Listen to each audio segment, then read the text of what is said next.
नमस्कार मित्रांनो, इन्व्हेस्टमेंट माहिती यूट्यूब चॅनलवर तुमच्या सगळ्यांचे स्वागत आहे. तर मित्रांनो, आजच्या व्हिडिओमध्ये आपण SBI म्हणजे स्टेट बँक ऑफ इंडियाचा क्वार्टरली रिझल्ट बघणार आहोत. आणि मित्रांनो, या बँकने आपल्या क्वार्टरली रिझल्टसोबत डिव्हिडंडसुद्धा अनाऊन्स केला आहे. आणि मित्रांनो, बँकच्या रिझल्टमध्ये खूप इम्पॉर्टंट पॉईंट असते. तर मित्रांनो, ते पॉईंटसुद्धा आपण या व्हिडिओमध्ये डिस्कस करणार आहे. आणि मित्रांनो, जर तुम्हाला हा पूर्ण व्हिडिओ बघायचा असेल तर पूर्ण फोकसने बघा, नाहीतर आताच व्हिडिओ पॉज करून हा व्हिडिओ सोडून तुम्ही जाऊ शकता.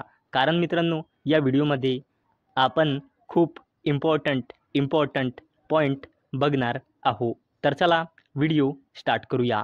तर मित्रांनो, स्टेट बँक ऑफ इंडिया म्हणजे SBIमध्ये मार्च 2025 नुसार प्रमोटर्सची होल्डिंग आहे 57.43%, FISची होल्डिंग आहे 9.94%, DISची होल्डिंग आहे 24.92%, गव्हर्नमेंटची होल्डिंग आहे 0.14% आणि SBIमध्ये पब्लिकची होल्डिंग आहे 7.54%. आणि मित्रांनो, एवढंच नाही तर SBI म्हणजे स्टेट बँक ऑफ इंडियाने 15 रुपये 90 पैसेचा डिव्हिडंड अनाऊन्स केला आहे. आणि या 15 रुपये 90 पैसेच्या डिव्हिडंडला देण्यासाठी SBIने रेकॉर्ड डेट फिक्स केली आहे फ्रायडे 16 मे 2025.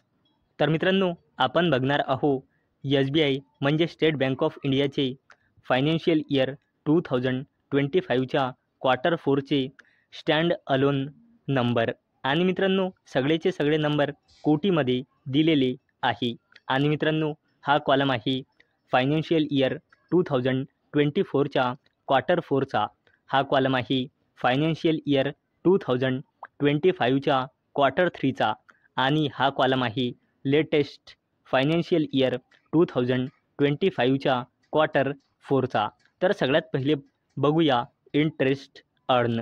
तर मित्रांनो, या कंपनीचा interest earn year on year बेसिसवर 1,11,042 कोटी रुपयांनी वाढून या क्वार्टर 4मध्ये आला आहे 1,19,666 कोटी रुपये. आणि या कंपनीचा interest earn quarter on quarter बेसिसवर 1,17,426 कोटी रुपयांनी वाढून या क्वार्टर 4मध्ये आला आहे 1,19,666 कोटी रुपये. तसेच मित्रांनो, SBIचा total income year on year बेसिसवर 1,28,411 कोटी रुपयांनी वाढून या क्वार्टर 4मध्ये आला आहे 1,43,876 कोटी रुपये. तसेच SBIचा total income quarter on quarter बेसिसवर 1,28,467 कोटी रुपयांनी वाढून या क्वार्टर 4मध्ये आली आहे 1,43,876 कोटी रुपये. चला आता बोलूया SBIच्या टोटल एक्सपेंडिचरबद्दल म्हणजे खर्चबद्दल. तर मित्रांनो, या कंपनीचा टोटल खर्च इयर ऑन इयर बेसिसवर 99,664 कोटी रुपयांनी वाढून या लेटेस्ट क्वार्टर 4मध्ये आला आहे 1,12,590 कोटी रुपये. तसेच या कंपनीचा total expenditure quarter on quarter बेसिसवर 1,04,916 कोटी रुपयांनी वाढून या क्वार्टर 4मध्ये आला आहे 1,12,590 कोटी रुपये. चला आता बोलूया SBIच्या प्रोव्हिजनिंगबद्दल. आणि मित्रांनो, प्रोव्हिजनिंग जेवढी वाढते तेवढी खराब गोष्ट असते आणि प्रोव्हिजनिंग जेवढी कमी होते तेवढी चांगली गोष्ट असते. तर मित्रांनो, SBIची प्रोव्हिजनिंग इयर ऑन इयर बेसिसवर 1,609 कोटी रुपयांनी वाढून या क्वार्टर 4मध्ये आली आहे 6,441 कोटी रुपये.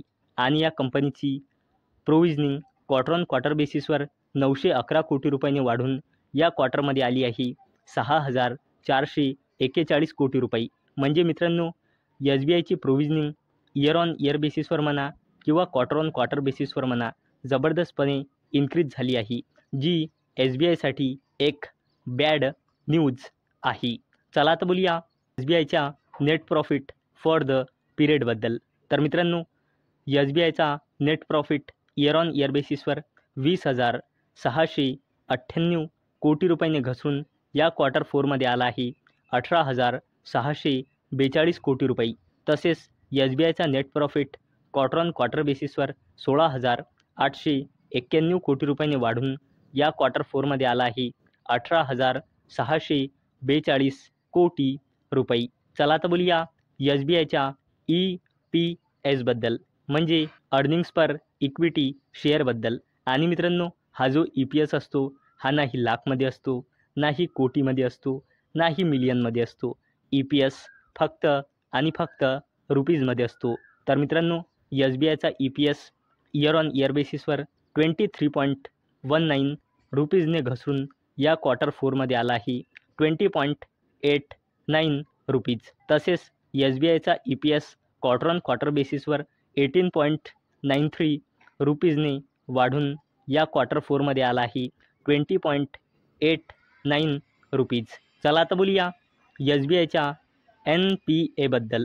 तर मित्रांनो, हा जो NPA असतो हा जेवढा वाढतो तेवढी खराब गोष्ट असते आणि NPA जेवढा कमी होतो तेवढी चांगली गोष्ट असते.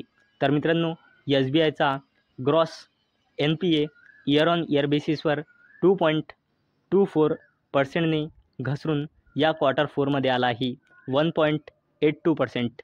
तसेच एस बी आयचा gross NPA quarter on quarter बेसिसवर 2.07%ने घसरून या क्वार्टर फोरमध्ये आला आहे 1.82%.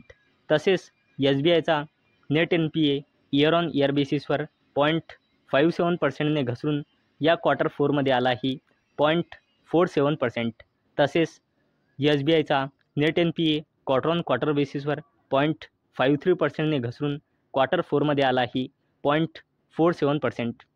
तर मित्रांनो, इथे एक गोष्ट स्पष्टपणे दिसत आहे की एस बी आयचा ग्रॉस NPA म्हणा किंवा नेट NPA म्हणा, तो इयर ऑन इयर बेसिसवर म्हणा किंवा क्वार्टर ऑन क्वार्टर बेसिसवर म्हणा, तो कमी झाला आहे. आणि मित्रांनो, ग्रॉस NPA आणि नेट NPA जेवढा कमी होतो तेवढी चांगली गोष्ट असते.